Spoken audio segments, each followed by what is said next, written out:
Hi friends, నేను మీ లక్ష్మిని. My వంటింటి రుచులకి స్వాగతం. ఈరోజు ఈ వీడియోలో రవ కేసరి ఎలా చేయాలన్నది చూద్దాము. ఈ రవ కేసరి నిమిషాల్లో తయారైపోతుందండి. ఇంటికి గెస్ట్లు వచ్చినప్పుడు, ఏమన్నా స్వీట్ రెసిపీ ఏమైనా చేసుకోవాలి అన్నప్పుడు, దేవుళ్ళకి నైవేద్యంగా పెట్టాలనుకున్న నిమిషాల్లో తయారు చేసుకోవచ్చండి. ఇప్పుడు ప్రాసెస్ అయితే చూద్దాము. ముందుగా స్టవ్ వెలిగించుకొని వెడల్పాటి బాండి పెట్టుకోవాలండి. బాండి పెట్టుకున్న తర్వాత 3 to 4 స్పూన్స్ నెయ్యి వేసుకున్నాను. నెయ్యి వేసుకున్న తర్వాత జీడిపప్పులు వేయించుకుంటున్నాను. అవి కొంచెం వేగిన తర్వాత కిస్మిస్ వేసుకున్నానండి.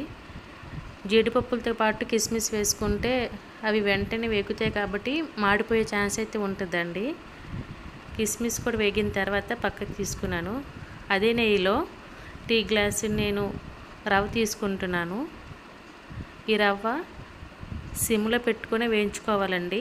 చాలా స్లోగా వేయించుకోవాలి. రవ్వ పచ్చివాసన పోవటానికి చాలా టైం పట్టిద్ది కాబట్టి ఈలోపు నేను పక్కన గ్లాసు రవ్వకి 3 గ్లాసుల నీళ్ళు తీసుకుని వేడి చేసుకుంటున్నానండి. ఇలా చేయడం వల్ల వెంటనే రవ కేసరి అనేది ప్రిపేర్ చేసుకోవచ్చు. ఇలా నీళ్ళు బాగా మరిగిన తర్వాత ఇక్కడ రవ్వ కూడా బాగా ఎగిందండి. రవ్వ కలర్ కూడా చూస్తున్నారుగా చేంజ్ అయ్యింది. ఇలా రవ్వ కూడా ఎగిన తర్వాత ఇలా వేడి నీళ్ళని చాలా నిదానంగా పోయాలండి. ఒకసారిగా పోస్తే మీద చిమ్ముతాయి. ఇలా నీళ్ళు పోసుకున్న తర్వాత చాలా నిదానంగా ఇలా తిప్పుకోవాలండి. రవ్వ బాగా ఉడకాలి. ఇలా రవ్వ ఉడకటానికి 5 నిమిషాలు సమయం అయితే పట్టిద్ది. వండలు చుట్టకుండా వండటానికి ఇలా స్పీడ్గా తిప్పుతూ ఉండాలండి. ఇలా నీళ్ళన్నీ ఎగిరిపోయిన తర్వాత రవ్వ ఇలా గట్టిపడిద్దండి. ఈ టైంలో మనం మూత పెట్టుకొని 3 to 4 మినిట్స్ ఉంచుకోవాలండి.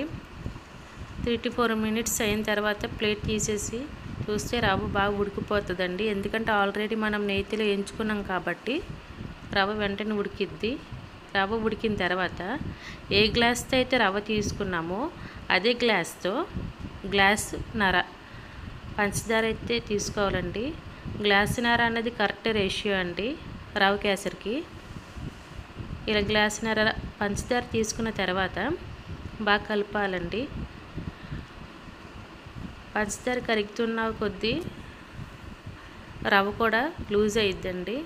ఇలా రవ్వ లూజ్ అవుతున్న టైంలో బబుల్స్ అయితే ఏర్పడుతుంది. చాలా జాగ్రత్తగా నిదానంగా తిప్పాలండి.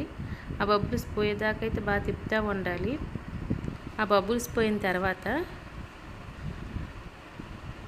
మీ దగ్గర ఫుడ్ కలర్ ఏది ఉంటే అది వేసుకోండి. నా దగ్గర రెడ్ కలర్ ఫుడ్ కలర్ అయితే ఉంది కాబట్టి నేను అది వేసుకుంటున్నాను. అది మీ ఇష్టం అండి, ఫుడ్ కలర్ వేసుకోవడం వేసుకుపోవడం అన్నది. ఫుడ్ కలర్ కూడా వేసుకున్న తర్వాత మనం ముందుగా వేయించుకున్న డ్రై ఫ్రూట్స్ని అయితే వేసుకోవాలి. వేసుకుని ఇలా ఒకసారి తిప్పుకొని ఫైనల్గా దింపే ముందు 2 to 3 స్పూన్స్ నెయ్యి అయితే వేసుకుంటున్నాను. ఈ స్వీట్ ఐటమ్స్కి నెయ్యి ఎంత వేస్తే అంత టేస్ట్ ఉంటుందండి. అంతేనండి, రవ కేసరి అయితే రెడీ అయిపోయింది. ఇలా సర్వింగ్ బౌల్లోకి తీసుకోవడమే. ఇలా గెస్ట్లు వచ్చినప్పుడు అప్పటికప్పుడు చేసుకొని ఇవ్వచ్చండి. చాలా టేస్టీగా ఉంటుంది. పిల్లలు స్కూల్ నుంచి వచ్చినప్పుడు కూడా స్వీట్ రెసిపీ ఏమైనా అడిగినా చేసి పెట్టచ్చు. అంతేనండి. మా రెసిపీ నచ్చినట్టయితే లైక్ చేయండి, షేర్ చేయండి, సబ్స్క్రైబ్ చేయండి.